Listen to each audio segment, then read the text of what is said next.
কিছুদিন আগে বাংলাদেশের সর্ববৃহৎ ইসলামী দলের সম্মানিত আমির মূর্তি পূজা পূজা উপলক্ষে, শারদীয় দুর্গা পূজা উপলক্ষে যখন তিনি শুভেচ্ছা বাণী দিলেন, এটা মনে রাখতে হবে তিনি শুধুমাত্র আমার মতো কিংবা আপনার মতো ইমাম সাহেব তিনি নন। তিনি একটি রাজনৈতিক দলের প্রধান ব্যক্তি, যিনি সমস্ত জাতির নেতৃত্বকে কেন্দ্র করে তার বক্তব্য তিনি দিয়েছিলেন। মক্কা থেকে মদিনায় হিজরত করে যখন রাসূল সাল্লাল্লাহু আলাইহি ওয়াসাল্লাম গেলেন, তখন মদিনাবাসী তার হাতে রাষ্ট্র ক্ষমতা তুলে দিলেন। রাষ্ট্র ক্ষমতা তুলে দেওয়ার পরে রাসূল সাল্লাল্লাহু আলাইহি ওয়াসাল্লাম সেখানেও মূর্তি কিংবা ভাস্কর্য ইত্যাদির বিরুদ্ধে এখনো নবী কথা বলছেন না। রাসূল সাল্লাল্লাহু আলাইহি ওয়াসাল্লাম সেখানে বললেন যার যার ধর্ম শেষে পালন করবে।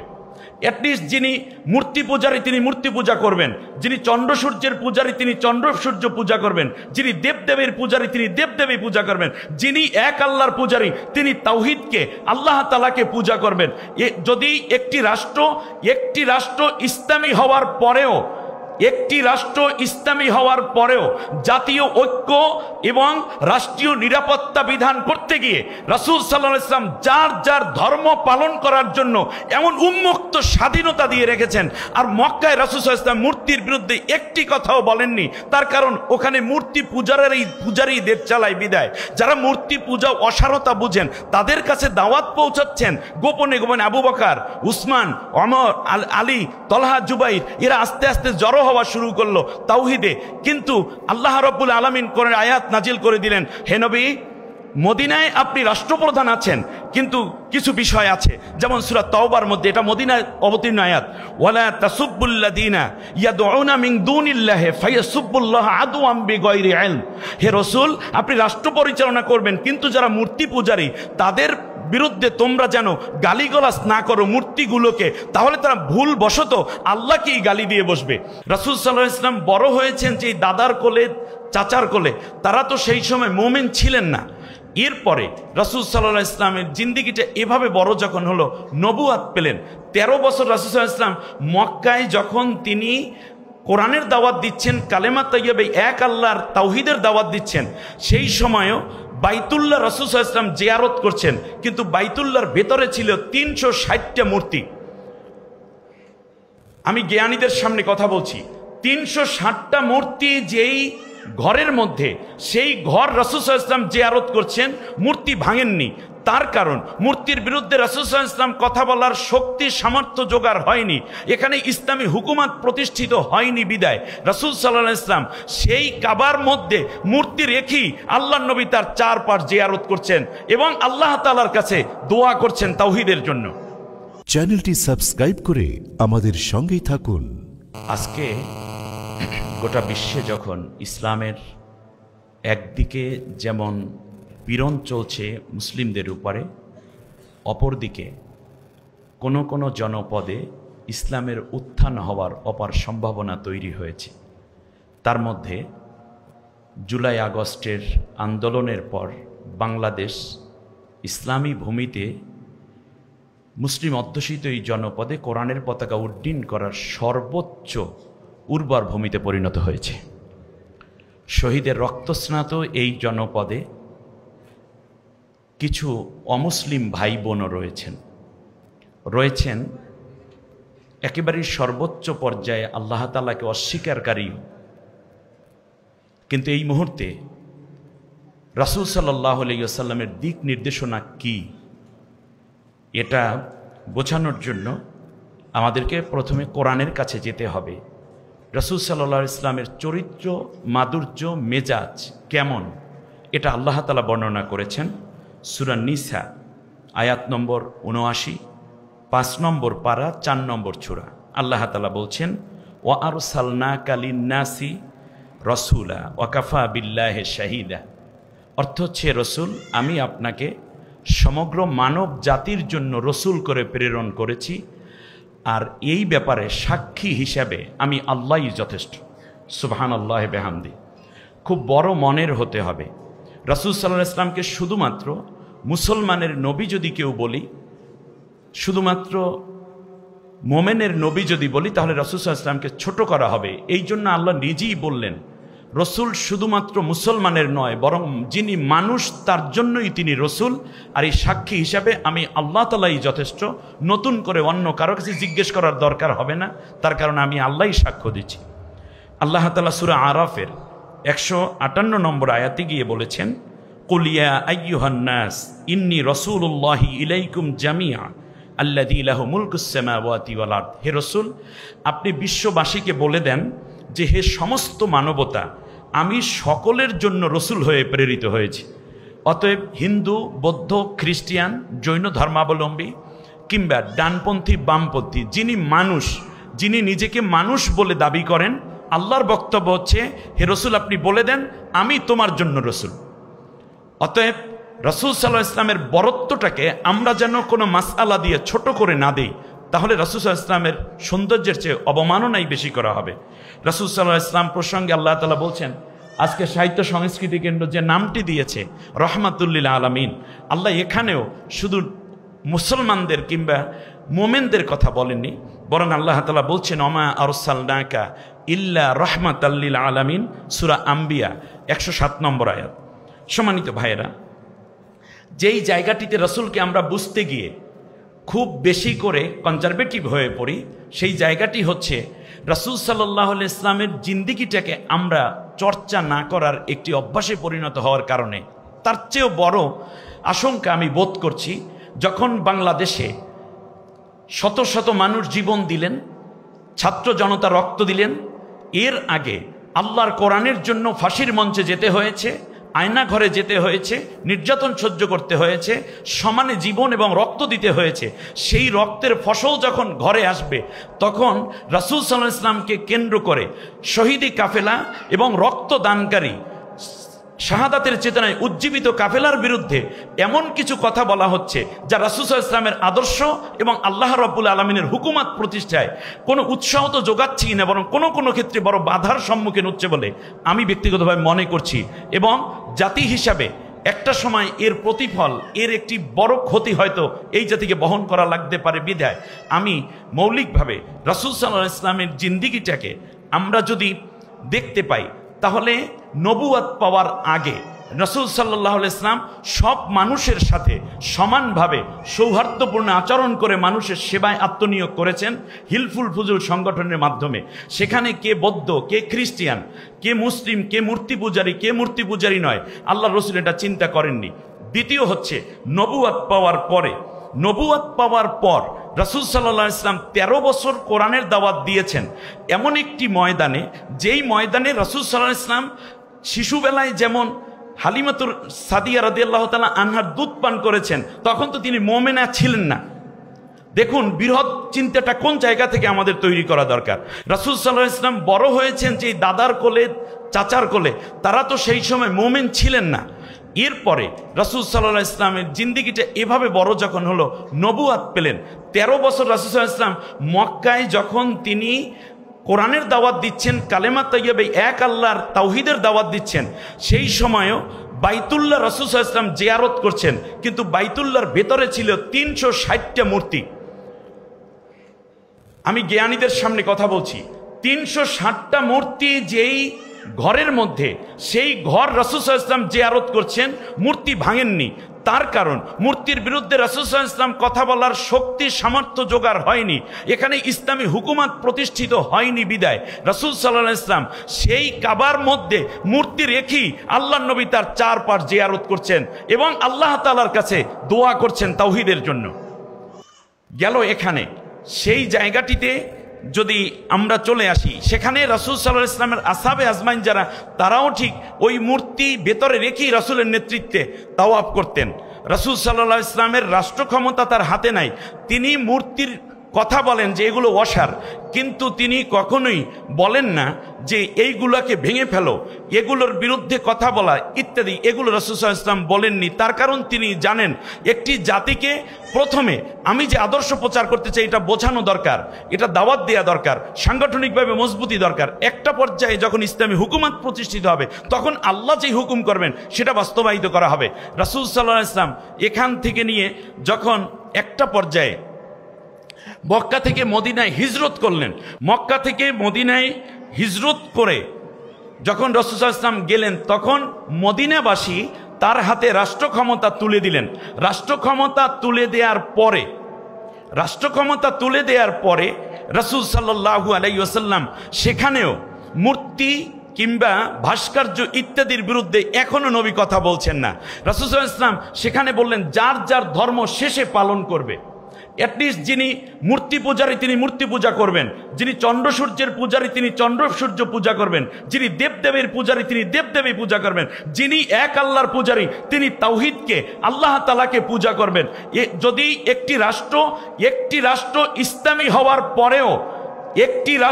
ইসলামী হওয়ার পরেও জাতীয় ঐক্য এবং রাষ্ট্রীয় নিরাপত্তা বিধান করতে গিয়ে রাসূল সাল্লাল্লাহু আলাইহি ওয়াসাল্লাম যার যার ধর্ম পালন করার জন্য এমন উন্মুক্ত স্বাধীনতা দিয়ে রেখেছেন।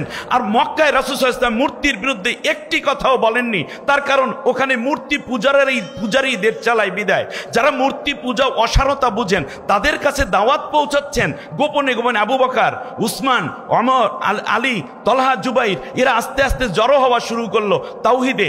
কিন্তু আল্লাহ রাব্বুল আলামিন কোরআনে আয়াত নাজিল করে দিলেন, হে নবী মদিনায় আপনি রাষ্ট্রপ্রধান আছেন, কিন্তু কিছু বিষয় আছে, যেমন সূরা তাওবার মধ্যে, এটা মদিনায় অবতীর্ণ আয়াত, ওয়ালা তাসুব্বুল্লাযীনা ইয়াদউনা মিন দুনিল্লাহি ফায়াসুব্বুল্লাহা আদওয়াম বিগাইরি ইলম।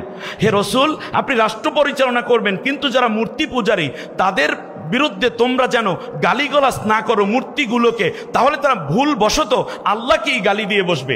এরপর আল্লাহ তাআলা আবার বললেন সূরা তাওবার 6 নম্বর আয়াতে, ওয়া ইন আহাদুম মিনাল মুশরিকিনা ইস্তিজারাকা ফাআজিরহু হাত্তা ইয়াসমা কালাম আল্লাহ সুম্মা আবলিগহু মা'মানা। হে রাসূল যদি কোনো মুশরিক আপনার কাছে কোরআনের কথা শুনতে আসে তাহলে আপনি তাদেরকে কোরআন শুনিয়ে দিবেন এবং আপনি তাদেরকে নিরাপত্তার সাথে বাড়ি পৌঁছে দিবেন। এই ধরনের কথাগুলো যখন আসতে থাকলো, আল্লাহ নবী সাল্লাল্লাহু আলাইহি ওয়াসাল্লাম সবাইকে নিয়ে একটা ঐক্যবদ্ধ জাতি গড়ে তুললেন। যেই বাহিরের শত্রু যখন মদিনা আক্রমণ করে তখন সমস্ত ধর্ম বর্ণ নির্বিশেষে সবাই মিলে তা প্রতিরোধ গড়ে তোলে। বাংলাদেশের প্রেক্ষাপটে আমি মনে করি যে আজকে বাংলাদেশে শুধুমাত্র মুসলমান বসবাস করেন না, এটা সংখ্যাগরিষ্ঠ। পার্শ্ববর্তী রাষ্ট্রটি একটি মূর্তি পূজারী সেখানে রয়েছেন, অথবা মুশরিক আমরা যদি বলি কোরআনের ভাষায়, এরা রয়েছেন। কিন্তু এখানে যদি আমরা একটা বিষয় খেয়াল করি তাহলে কিছুদিন আগে বাংলাদেশের সর্ববৃহৎ ইসলামী দলের সম্মানিত আমির মূর্তি পূজা পূজা উপলক্ষে, শারদীয় দুর্গা পূজা উপলক্ষে যখন তিনি শুভেচ্ছা বাণী দিলেন, এটা মনে রাখতে হবে তিনি শুধুমাত্র আমার মতো কিংবা আপনার মতো ইমাম সাহেব তিনি নন, তিনি একটি রাজনৈতিক দলের প্রধান ব্যক্তি, যিনি সমস্ত জাতির নেতৃত্বকে কেন্দ্র করে তার বক্তব্য তিনি দিয়েছিলেন। আমি একটা ছোট্ট ঘটনা বলে শেষ করছি। আমি কেন আসতে দেরি হলো তাতে আমার মুকুল ভাই আমার পক্ষ থেকে বলে দিয়েছেন, জাযাকাল্লাহ, আল্লাহ আপনাকে সম্মানিত, কারণ জ্যামের কারণে আসতে পারিনি, এটা আমি খুব উৎকণ্ঠিত ছিলাম। যাই হোক, হযরত ওমর রাদিয়াল্লাহু তাআলা আনহুর শাসন আমল, এটাই আমার একটি ছোট্ট ঘটনা, আপনারা অনেকে জানেন। ওমর রাদিয়াল্লাহু তাআলা আনহুর শাসন আমলে মিশরের গভর্নর ছিলেন আমর ইবনুল আস রাদিয়াল্লাহু তাআলা আনহু। সেখানে মূর্তি পূজা যারা করে তাদের দেব দেবী বানানো, তাদের উপাসনালয়ের মধ্যে কে বা কারা এই একটি মূর্তির নাক ভেঙে ফেলেছে রাত্রে। আমাদের দেশে অনেক সময় রাজনৈতিক স্বার্থ চরিতার্থের জন্য, বিশেষ করে জালেম সরকারে যারা দীর্ঘ শোষণ করেছে এই জাতির উপরে, কেবলমাত্র ভোট পাওয়ার জন্য এবং ইসলামপন্থীদের কোণঠাসা করার জন্য নিজেরা এই মূর্তিগুলো ভেঙে তাওহীদপন্থীদের উপর দোষ চাপাই দিত। বদ অভ্যাস হয়তো মিশরের কারো না কারো ভেতরে ছিল। সকালবেলা এই মুশরিক জাতি, যেহেতু তিনি ওই জাতির নেতৃত্ব দিচ্ছেন এবং তার কাছে গিয়ে যখন নালিশ করলো, এক পর্যায়ে আমর ইবনুল আস রাদিয়াল্লাহু তাআলা আনহু গোয়েন্দা বাহিনী নিয়োগ করে দিলেন। 3 দিন তদন্ত করার পরেও যখন প্রকৃত দোষীকে খুঁজে পাওয়া গেল না, তারপর তিনি এই যেই অন্য ধর্মাবলম্বীদের যে পুরোহিতরা আছেন তাদেরকে ডাকলেন, বললেন তো আমি তো এখনো কিছু পাচ্ছি। বলছে না, এইটা ধরতে না পারাটাও আপনার একটা ব্যর্থতা, আমাদের দেবতার নাক ফাটাই ফেলাইছে, তার বিচার হবে না আপনার রাষ্ট্রে, এটা কেমন কথা? তাহলে এটা কেমন ইসলাম? যে ইসলামী রাষ্ট্রে আপনারা বলেছেন লাকুম দীনুকুম ওয়ালিয়া দিন, আপনারা বলছেন লা ইকরাহা ফিদ্দিন, আপনারা বলেছেন যে আমাদের জিম্মেদার হবেন, আপনারা আমাদের জানমালের নিরাপত্তা দিবেন বলেই তো আপনারা ক্ষমতায়, আমরা আপনাদেরকে সহযোগিতা করছি এবং আপনাদের জন্য আমরা প্রার্থনা করছি দেবীদের কাছে। আমাদের দেবীরই নাক ভেঙে ফেলেছে, তার বিচার আপনি না করলে রাষ্ট্র ক্ষমতায় থাকার ন্যূনতম অধিকার আপনার নাই। আল্লাহু আকবার, দাবি একেবারেই পারফেক্ট। হযরতে আমর ইবনুল আস রাদিয়াল্লাহু তাআলা আনহু বলেন আগামীকালকে আসেন, জুমার নামাজ শেষ, জুমার নামাজে তিনি খুতবা দিতে দাঁড়িয়েছেন। এমন সময় মসজিদের বাহির পাশ থেকে এক পূজারী ডাক দিয়ে বলছে খুতবা পরে দিবেন, আগে আমাদের দেবীর নাক যে ভেঙেছে আপনি আপনার আল্লাহর পূজা করবেন, আর আমার যিনি দেব, আমার দেবীর নাক ভাঙা আর আপনার আল্লাহর পূজা করেন আপনি, আমার আল্লাহ কি বললেন, আমার দেবতার কি করলেন, সেই রায় না দেওয়া পর্যন্ত আপনি খুতবা দিবেন না। আমর ইবনুল আস রাদিয়াল্লাহু তাআলা আনহু খুতবা রেখে বাইরে বেরিয়ে আসলেন, সাথে হাজার মুসল্লি। তিনি বললেন পুরোহিত বৃন্দ, যেহেতু মূর্তির নাককে ভেঙেছে আমি এখনো বের করতে পারিনি, সমস্ত ব্যর্থতার দায়ভার নিয়ে আমি আবার নাক পেতে দিলাম। তিনি তলোয়ার বের করে পুরোহিতের হাতে দিয়ে বললেন আপনি আমার নাকটা কেটে ফেলুন। ঠিক নাক কাটার জন্য তারা প্রস্তুত, একজনে নাক ধরেছে আর একজনে নাক কেটে ফেলবে। এমন সময় আরেকজন মুশরিক যিনি মূর্তি পূজারী, অন্য ধর্মাবলম্বী, তিনি চিৎকার করে বললেন ওনার নাক কাটবেন না, কাটবেন না প্লিজ, আমি এই নাক ভেঙেছি। যখন কাছে চলে আসলো বলল তো তাহলে তোমার নাক কাটা যাবে, বলে হ্যাঁ আমার নাকটা কেটে দেন। পরে পুরোহিতরা বললেন যে ঠিক আছে, কারণ নাই কাটা দরকার নাই, কারণ মূর্তি তো এমনি 2 দিন পর ডুবাই দেব, আর একটা মাটি দিয়ে লাগাই দিলেই তো হয়ে গেল না। স্বাভাবিক পরিবেশ ফিরে আসলো। আমর ইবনুল আস জিজ্ঞেস করলেন তুমি এটা কেন করেছো? বলল যে শুনেন, আসল নাকটা আমিও ভাঙ্গি নাই, কিন্তু মাটির বানানো একটি মূর্তির নাক ভাঙার অপরাধে আপনার মতো এত ন্যায়পরায়ণ শাসক, এত বড় ইনসাফ এবং আদলওয়ালা শাসক, সর্বোপরি অন্য ধর্মাবলম্বীদের প্রতি এত দরদি একজন শাসকের নাক কাটা যাবে, এটা তো মেনে নেওয়া যায় না। কারণ সবার উপরে মনুষ্যত্ব, তাহার উপরে নাই। অতএব আমার নাকটা যদি কাটা যায়, আপনার নাকটা বেঁচে গেলে গোটা উম্মাহ বেঁচে যাবে। এই জন্য আমার নাকটা আমি কাটানোর জন্য চেষ্টা করেছিলাম, যাতে করে আপনি বেঁচে যেতে পারেন। আসলে আমিও নাক ভাঙি নাই। আপনি খেয়াল করুন, শেষ পর্যন্ত মূল ঘটনা যখন বের হলো যে আসলে এটা ছিল পরবর্তী একটা ষড়যন্ত্র। আপনি দেখেন, আজকে খুব মনে পড়ে যখন আল্লামা সাইদি সাহেবের ফাঁসির রায় হতে যাবে, তার আগে যখন বিচার চলছিল, তখন দেখা গেল যে কতিপয় নামধারী মুসলমানরাও মিথ্যা সাক্ষ্য দেওয়ার জন্য আন্তর্জাতিক অপরাধ ট্রাইব্যুনালে গেল। কিন্তু বিশাব আলী হত্যার মামলায় শুকরঞ্জন বালি নামের একজন হিন্দু মানুষ দাঁড়িয়ে এসে বলেছিল, তিনি জানেন যদি সাইদি সাহেবের পক্ষে রায় যদি তিনি আদালতে দাঁড়ান সাক্ষ্য দেওয়ার জন্য, তাহলে তার কিডন্যাপ হওয়ার সম্ভাবনা আছে, আশঙ্কা আছে তাকে হত্যা করার, মেরে ফেলার, গুম করার, সব কিছু ঝুঁকি নিয়ে একজন মূর্তি পূজারী দাঁড়িয়ে সত্যের পক্ষে কথা যখন বলতেছিল, তখন আমার মনে ছিল আমর বিন আস রাদিয়াল্লাহু তাআলা আনহুর পক্ষে যেই কথা বলেছিল সেই মানুষটি অমুসলিম ছিল, কিন্তু সত্যের ব্যাপারে তারা ছিলেন খুবই অটুট। অতএব আপনি একটি রাষ্ট্র গঠন যখন করতে চাইবেন, তখন অবশ্যই এই কাজের দিকে খেয়াল রাখতে হবে। আমরা যদি খেয়াল করে দেখি, অধুনা ঢাকা বিশ্ববিদ্যালয়ের ভিপি নির্বাচন হয়ে গেল, সম্মিলিত ছাত্র ঐক্য পরিষদের মধ্যে আমি দেখেছি সেখানে অমুসলিমকে নেওয়া হয়েছে, অথচ বাংলাদেশ ইসলামী ছাত্র শিবিরের নেতৃত্বে গঠিত জোটের মধ্যে অমুসলিমকে নেওয়া হয়েছে এজন্যই যাতে করে ভ্রাতৃত্ব, মমতা এবং শান্তি যেন বজায় থাকে। অতএব এই শান্তির বিপক্ষে যখন কথা বলা হয়, তখন রাসূল সাল্লাল্লাহু আলাইহি ওয়াসাল্লামের জিন্দেগিটা কেমন হয়? রাসূল সাল্লাল্লাহু আলাইহি ওয়াসাল্লাম বসে আছেন, ইহুদির লাশ যাচ্ছে, নবীজি দাঁড়িয়ে গেলেন। সাহাবীরা বললেন নবী এ তো ইহুদি। আল্লাহর নবী বললেন তুমি ইহুদি দেখছো, তিনি যে একজন মানুষ তাকে তুমি দেখো না? ইসলাম তো হুদাল্লিন নাস। আমি শেষ কথাটা এভাবে বলতে চাই, মুসলমানগণ শাসন করেছে মুঘল সাম্রাজ্য থেকে নিয়ে মুহাম্মদ বিন কাসিমের যেই সিন্ধু অভিযানের পর থেকে নিয়ে প্রায় 7,500 বছর।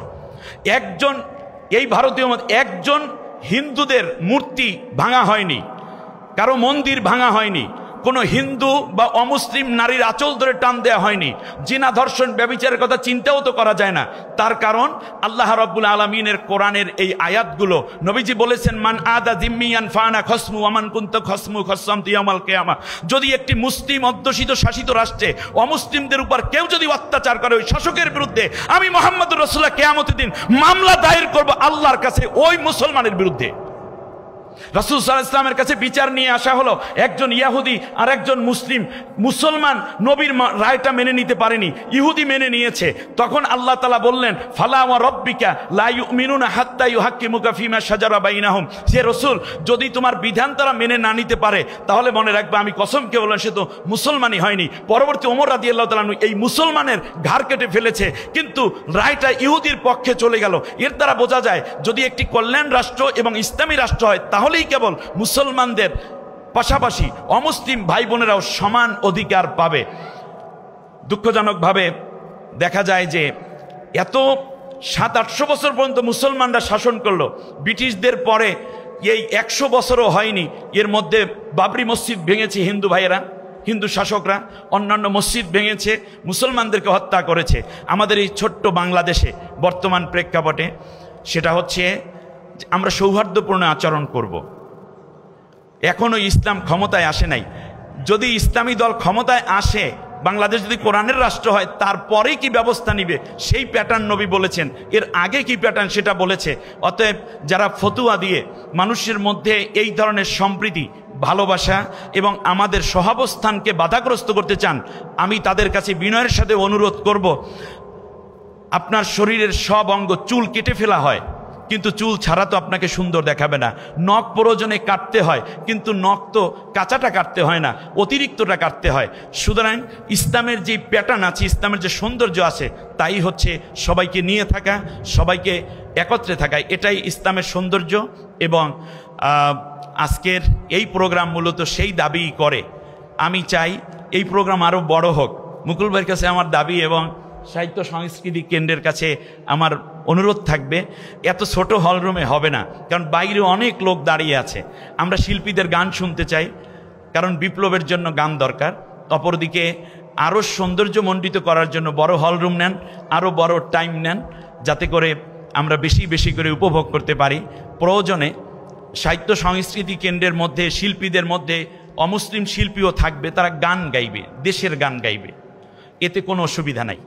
ইসলামের ঈমান আছে বলি আমি অমুসলিমকে সম্মান করব, নবীর উম্মত বলি আমি আমার প্রতিবেশী অমুসলিমকে জানমালের নিরাপত্তা বিধান করব। আল্লাহ রব্বুল আলামিন রাসূল সাল্লাল্লাহু আলাইহি ওয়াসাল্লামের আদর্শের আলোকে যেন সব ধর্মের মানুষ আমরা যেন মিলেমিশে বসবাস করে বাংলাদেশকে স্বাধীনতা সার্বভৌমত্ব রক্ষা করে আমরা যেন উন্নত একটি রাষ্ট্রে পরিণত করতে পারি। সকলের মেধা, যোগ্যতা, ঈমান এবং পরস্পরের শ্রদ্ধাবোধ রেখে আল্লাহ যেন আমাদেরকে চলার তৌফিক দান করেন। বহিঃশত্রু থেকে আল্লাহ যেন আমাদেরকে নিরাপত্তার জন্য ঐক্যবদ্ধভাবে কাজ করার তৌফিক দেন। সকলের প্রতি আন্তরিক কৃতজ্ঞতা, বিশেষ করে আয়োজক এবং সাহিত্য সংস্কৃতির সভাপতি সম্মানিত মুকুল ভাই সহ সকলের প্রতি আন্তরিক দোয়া চেয়ে আমার কথা শেষ করছি। আসসালামু আলাইকুম ওয়া রাহমাতুল্লাহ।